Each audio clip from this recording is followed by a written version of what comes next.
Ya Rabbana a'tarafna bi annana aqtarafna wa ananna asrafna ala lada asrafna. Ya Rabbana a'tarafna bi annana. Waalaikumsalam. Alhamdulillahirabbil alamin wassalatu wassalamu ala asrofil anbiya'i wal mursalin wa ala alihi washabbihi ajmain amma ba'du.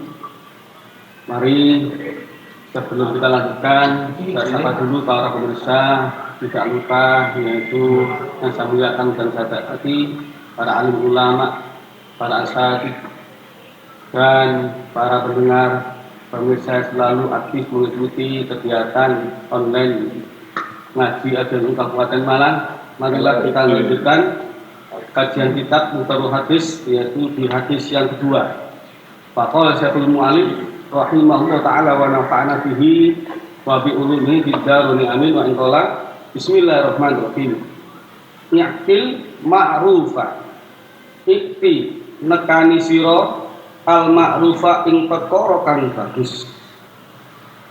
Di sini ada perintah, yaitu salah satu perintah misami diperintahkan supados saged mendatangi dan mengamalkan perkara-perkara yang bagus, perkara-perkara yang baik, yang mana perkara yang baik ini sudah barang tentu harus sesuai dengan rujukan, dengan dasar Al-Quran dan hadis, ijma' qiyas, dan yang terakhir dengan akli atau akal. Kalau tidak berdasarkan dengan Al-Quran hadis, ijma' qiyas atau akal, maka meskipun itu mungkin menurut pribadi bagus, tapi tidak bagus menurut Al-Quran, tidak bagus menurut Al-Hadis, tidak bagus menurut ijma' qiyas, tidak bagus menurut akal, maka diperintahkan untuk kita meninggalkannya. Contoh perkara yang bagus, contoh perkara yang baik berdasarkan Al-Quran, hadis, ijma' qiyas dan akal.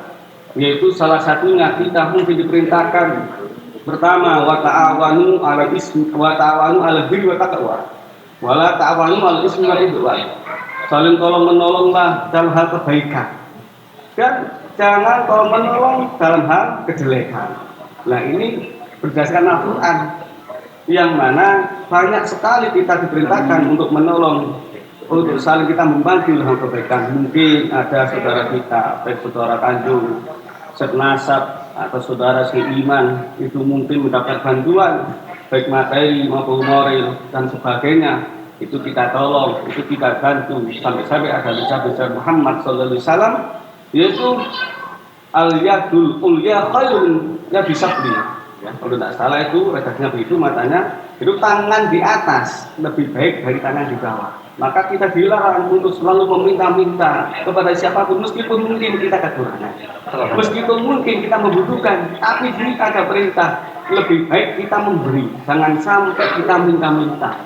Yang boleh kita minta hanya satu, siapa? Allah Subhanahu wa Ta'ala. Karena Allah memerintahkan ud'uuni, berdoalah, mintalah pada aku, jangan selain aku. Apalagi pada hamba-Mu harus supaya kita itu dikabul, enggak, jangan. Ini yang dimaksud kalau kan Nabi Muhammad SAW, salah satu contoh yaitu fi'il ma'ruf. Banyak juga contoh fi'il ma'ruf, yaitu kita mendatangi majelis-majelis khair, majelis-majelis kebaikan. Di sini ada hadis Nabi di riwayat lain, yaitu idza marartum, apabila kita berjalan, apabila kita melewati apa? Yaitu jannah, taman-taman surga di dunia, farta'u, kita diperintahkan untuk mampir, kita diperintahkan untuk bergabung. Ini salah satu mungkin dari itu perintah fi'il ma'ruf, untuk melakukan kebaikan berdasarkan Al-Quran, berdasarkan hadis Nabi Muhammad sallallahu alaihi wasallam. Begitu juga mungkin contoh fi'il ma'ruf mendatangkan kebaikan dari segi lisan, dari segi ucapan, diperintahkan kita, memang dianjurkan supaya kita mengucap, supaya kita berkata-kata yang baik, berkata-kata yang bagus, berkata-kata yang membuat tentram yang mendengarkannya. Jangan sampai berkata-kata yang tidak baik, lebih-lebih berkata-kata yang menghina, mengejek dan sebagainya. siapapun ucapan kita yang ucapannya mungkin dalam arti mengejek menghina, berarti menghina ciptaan Allah. Berarti kalau kita menghina ciptaan Allah, sudah barang tentu menghina Allah yang menciptakan. Inilah yang dimaksud kata Nabi Muhammad SAW, "Man kana yu'minu billahi wal yawmil akhir falyaqul khairan." Barang siapa yang beriman kepada Allah dan kepada hari akhir, falyaqul khairan, diperintahkan untuk berkata-kata yang baik, berkata-kata yang bagus, supaya ucapan kita keluar dari lisan mengandung hikmah, mengandung kebaikan, mengandung ketentraman yang mendengarkannya. Jangan sampai ucapan-ucapan kita membuat yang lain susah, membuat yang mendengar itu sampai-sampai sakit hati. Naudzubillah, naudzubillah. Ini yang dimaksud contoh satu kalimat ikil ma'ruf. Wajah tani bil mungkar, wajah tani bilan ngedoi siro al mungkaro ing penggawe mungkar.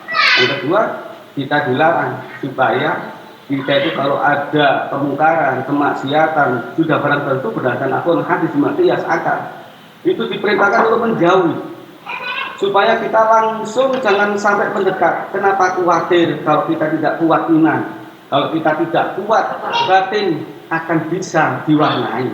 Kalau jauh ini takut perkara yang mungkar, takut perkara kemaksiatan pada Allah Subhanahu wa Ta'ala. Maka diberitakan supaya menjauhi kemungkaran.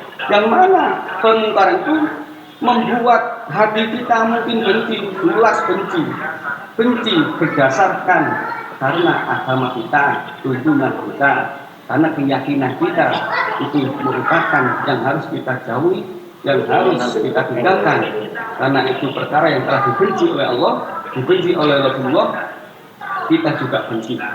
Kalau semua yang dilakukan sesuai dengan aturan dan hadis secara akal dibenci, maka kita diperintahkan untuk wajibkan menjauhi. Wangdur lan ningarono sira mayu jibu ing barang kang anggawake udunuka ing kuping mira. Dan diperintahkan supaya kita tuh melihat sesuatu perkara yang menakjubkan. Pertama yaitu udu muka, yang menakjubkan melalui telinga kita, melalui pendengaran kita, yang merupakan suatu kenikmatan pemberian Allah SWT yang sangat besar. Umpama kita diciptakan oleh Allah dalam jasad, kok tidak dilengkapi kaca indera, salah satunya telinga. Atau kita diberitakan telinga, tapi nggak berfungsi, nggak bisa mendengar. Apa bisa kita mendengarkan perkataan dari yang lain? Apa bisa kita mendengarnya suara-suara kita? Nggak bisa. Maka di sini diperintahkan supaya yaitu melihat keindahan, melihat ketakjuban, melihat kemuliaan ciptaan Allah SWT, yang mana salah satu ciptaan Allah berupa pendengaran kita, bisa mendengar macam-macam suara, mungkin dari suara hewan, dari suara hewan yang terkecil dan terbesar, dan suara apa saja. Inilah yang membuat kita itu supaya kita bisa langsung ingat sambung hati kita kepada Allah Subhanahu wa Ta'ala. Inilah para pemirsa, para pendengar yang sudah menyempatkan waktunya untuk mengikuti laju online yang difasilitasi oleh PJLBN Kabupaten Malang. Mudah-mudahan bermanfaat, mudah-mudahan khususnya bagi saya, menurut Indonesia umumnya. Sekali lagi, kalau ada kesalahan, kalau ada kekurangan, alhamdulillah, mohon besar-besarnya. Wabillahi taufiq wal hidayah, warahmatullahi wabarakatuh. Assalamualaikum warahmatullahi wabarakatuh.